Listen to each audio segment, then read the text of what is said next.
Salut à tutti, dernière étape des camps à cuit dans le nez, bio sur Facebook et Instagram France Bleu RCFM. Nous revenons en pleine dolette pour retrouver un jeune artisan. Il est facteur d'instruments à vent. On le retrouve tout de suite dans son atelier. Il s'agit de Romain Rancurel-Giannoni.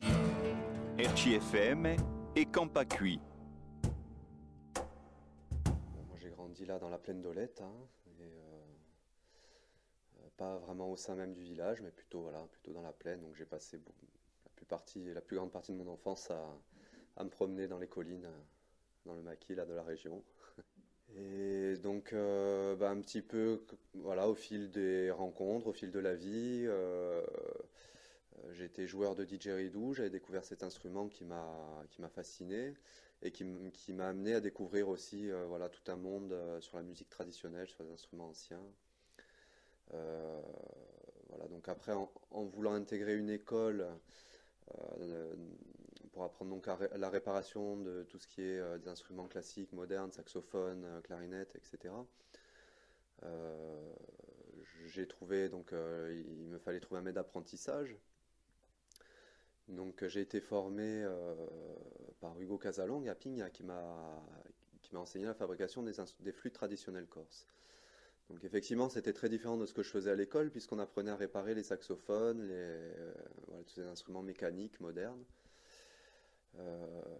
Au fil du temps, j'ai compris que ce que je faisais à l'école, c'était pas mon truc, mais voilà, donc à côté de ça, j'ai continué dans ma voie, dans la voie de l'artisanat, de la fabrication des flûtes traditionnelles anciennes, donc à base de cornes, d'os, de bois, de roseaux.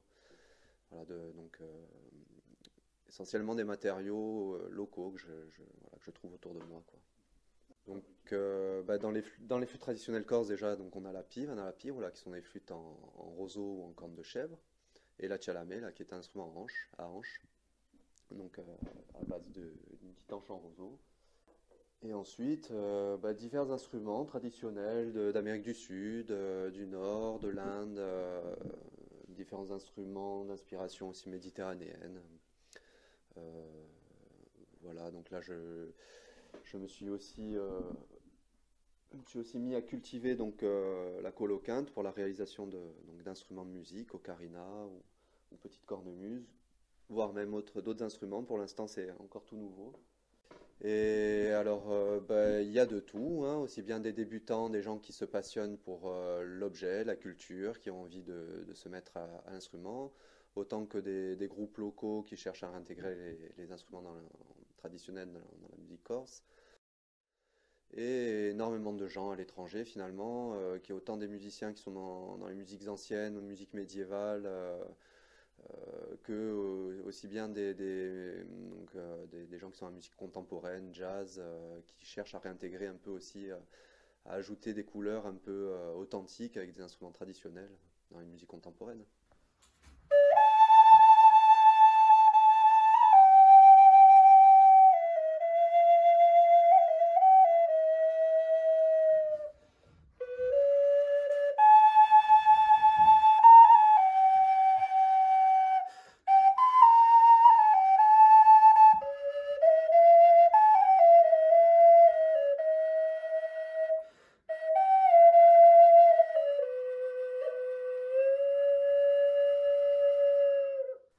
Et c'est ainsi que s'achève Et camp à cuit dans le nez. Bio, ce fut un plaisir de vous faire découvrir donc cette région à travers celles et ceux qui la font vivre et qui y travaillent. Donc, on se retrouve très très vite sur RCFM dans une autre micro-région, dans un autre territoire. A ringraziarvi et a prestine camp à cuit. RCFM et camp à cuit.